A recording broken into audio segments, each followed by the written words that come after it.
أعوذ بالله من الشيطان الرجيم بسم الله الرحمن الرحيم الحمد لله رب العالمين والصلاة والسلام على سيدنا محمد صلى الله عليه وسلم وعلى آله وصحبه وسلم. Assalamu alaikum wa rahmatullahi wa barakatuhu. ‘Yan uwa barkamu da wannan lokaci. Kamar yadda sanarwa ta gabata za mu ci gaba da wannan course namu a wannan rana kuma a wannan shafi namu na IAA Tech Hub. Kuma shine darasinmu na uku. Topic ɗinmu na yau shine Design Apps Tutorial. Apps ɗin da za mu yi tutorial su ne kama Speak the Lab, Snap Speak, PixArt, ZAI Kaiba da Magic Eraser. Kamar yadda za ku gani wannan shine apps ɗin da za mu yi tutorial, ga PixLab nan, ga Snapspeed nan, ga PixArt nan, ga ZAI Kaiba, sai Magic Eraser.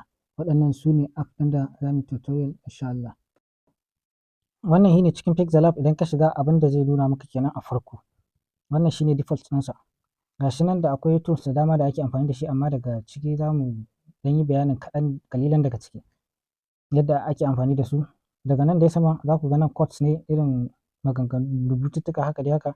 In za ka yi amfani da shi to ga su nan da yawa in za ka yi amfani da su. Ga su nan na English ne da French, ga su nan motivation, na friendship ne, na success ne, na happiness ne, na inspiration ne. In za ka yi amfani da su to za ka iya. Sai kuma nan wajen sharing abinda ka zana za ka yi sharing zuwa social media account. Sai kuma nan wajen saving ne za ka iya saving ɗin project ɗinka, za kuma ka iya saving ɗin image.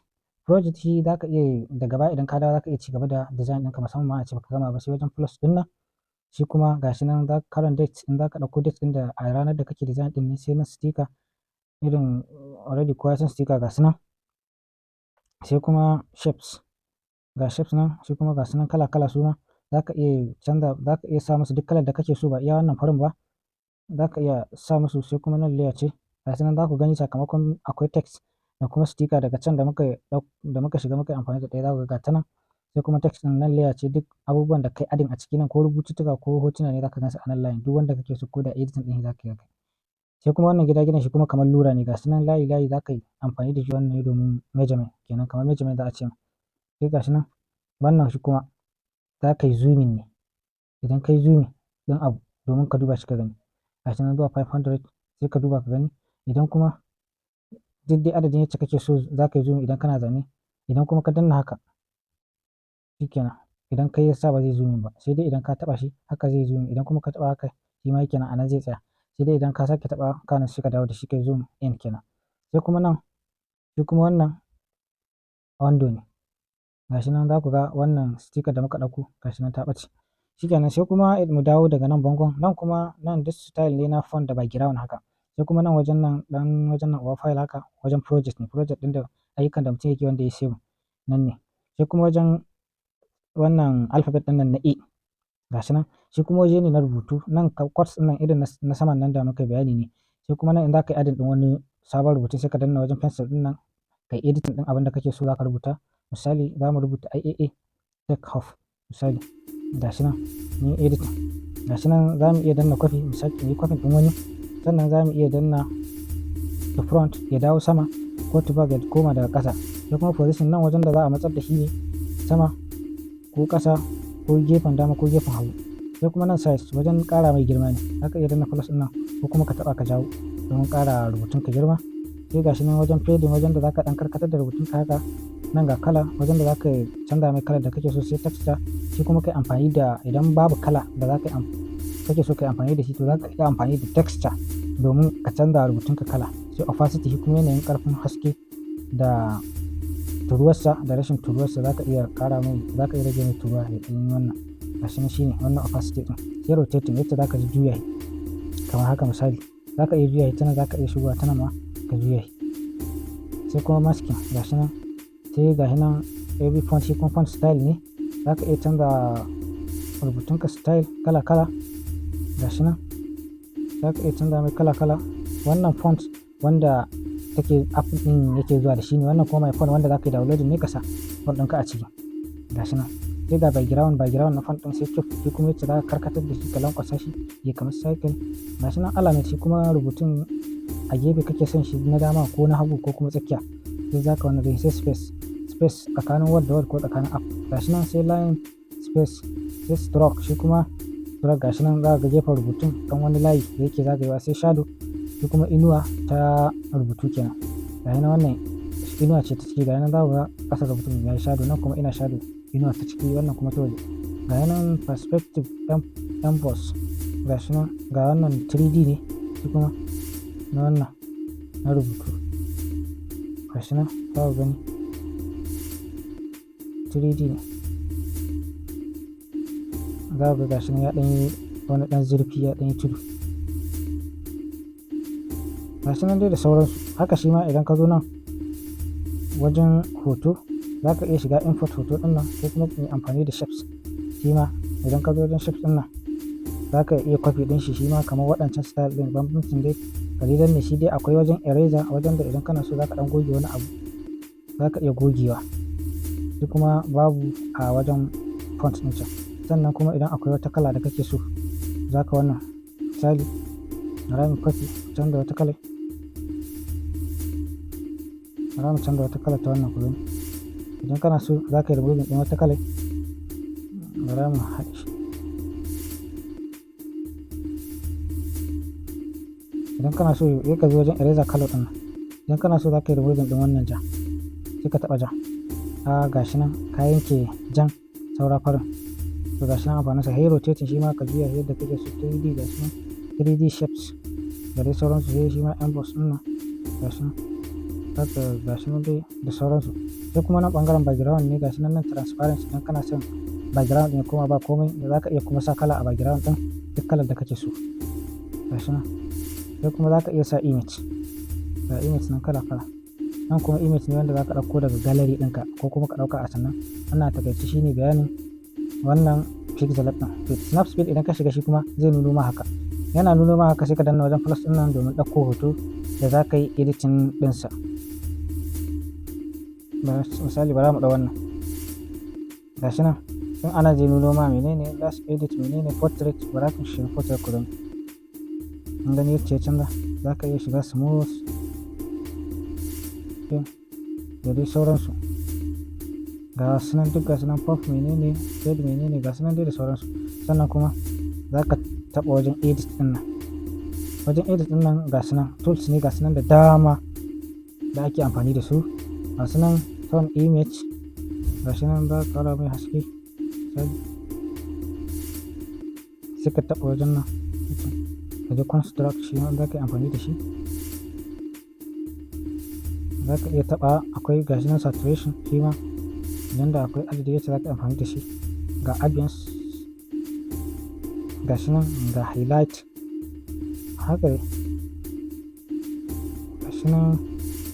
In za ka yi menene a haka, ga shadow nan kuma nan duk inda shadow take idan ka ja baya zai wannan nuno shadow ɗin da zai nuna shadow ɗin sosai. Gashi nan dai warm, gashi nan dai idan ka je duk editing ɗin da za ka yi gashi nan abubuwa ne dai gaskiya da dama. Rotating, crop na yankewa, ga nan white, nan kuma ga healing za ka iya removing object ma. Gashi nan dai abubuwa da dama, text menene black and white za ka iya mai da hotonka black and white gashi nan duk gashi nan dai abubuwa da dama gashi nan. Sai ka zo nan kuma ƙasa daga nan bangon dama za ka yi save, sai ka danna save. Da ka danna save shikenan hotonka ya yi save, za ka gama editing ɗin hotonka, kana gama shikenan. Sai kuma ZA Archiver, shi kuma idan ka shiga cikinsa ga abin da zai nuna ma. Za ka shiga ciki yayin da ka shiga browser ka za ka rubuta da font ko kuma Google font ko sauran guraren da suke, za ka iya zuwa kai downloading na font ma'ana style na rubututtuka. Sai ka zo ta hanyar da za ka shigar da pixel lab sai ka yi downloading ɗin kamar irin ZA Archiver, kai extracting ɗin wannan font ɗin sai kai adin shi a cikin wannan pixel lab ɗin. A ciki idan kai downloading ɗin font ɗinka a ciki nake ga bara mu ga ina da font ne downloading ɗinsa wanda ne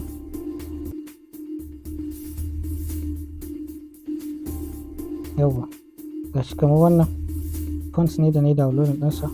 Bara in taɓa ku gani gashi nan sai ka danna wajen extract here ɗin nan gashi nan yake nan yin extracting. Idan yin extracting sai ka koma pixel lab ɗinka, kun gani za ku gani wanne ne ch, jpd, mp ko zs menene. Bara mu ga a cikin pixel lab ɗin za mu sami idan muka je wajen adin ɗinsa ga shi nan bara mu taɓa bara mu ji don ab ɗin font je mana ga wajen my font idan ka je wajen my font sai idan folder ce zaka extracting zaka shigo da ita sai ka danna wajen nan alamun folder din idan kuma already zaka shigo da shi sai ka danna wannan na farkon mai alamun kamar ka danna bara mu danna wannan ga file din ya buɗe kaga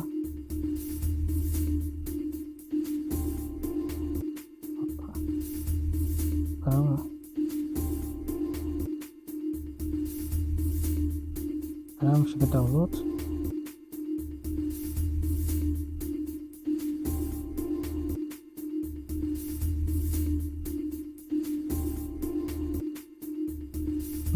ina ne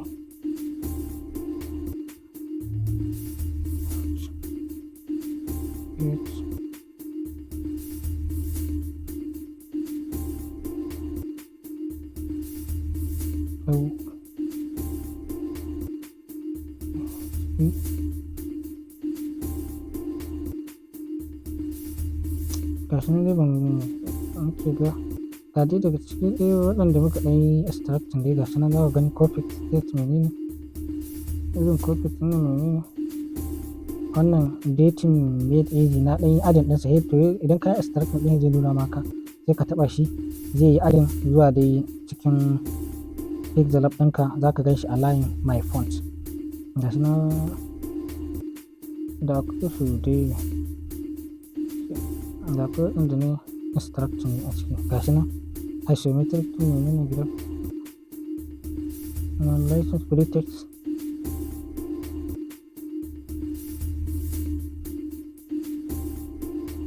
sai magic eraser idan ka shiga abin wannan yanayin cikin shi haka zai nuna maka gashi nan shi ma za ka ga remove background shi kuma wajen removing background gashi nan sai remove object yayin da kai ɗau hoto baka son wani abu jiki zaka iya cire wannan abu sai ga nan AI fill shi kuma wannan pro ne sai dai idan ka sa kati ka biya kuɗi zaka yi amfani da shi ga nan expand image shi kuma faɗaɗa hoto ga nan enhance quality ka inganta hotonka mai duhu ya zamo ya yi haske duk wani kullun ya goge sai ga nan AI generate ga nan AI filter da sauran abubuwa ga su nan da dama a ciki akwai abubuwa da dama a ciki to saboda yanayin data idan mun je aiki wajen removing background a cikin course ɗinmu za mu yi bayani dalla-dalla.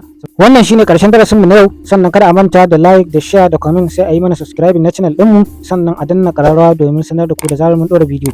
Ga masu tambaya a yi mana a comment idan kuma ba da kai aka fara wannan course ba akwai link na group a comment na farko sai a yi joining domin tambayoyi kuma muna da website na karatu sai a ziyarta domin karatun darasin da muka yi a baya da sauran karatuttuka.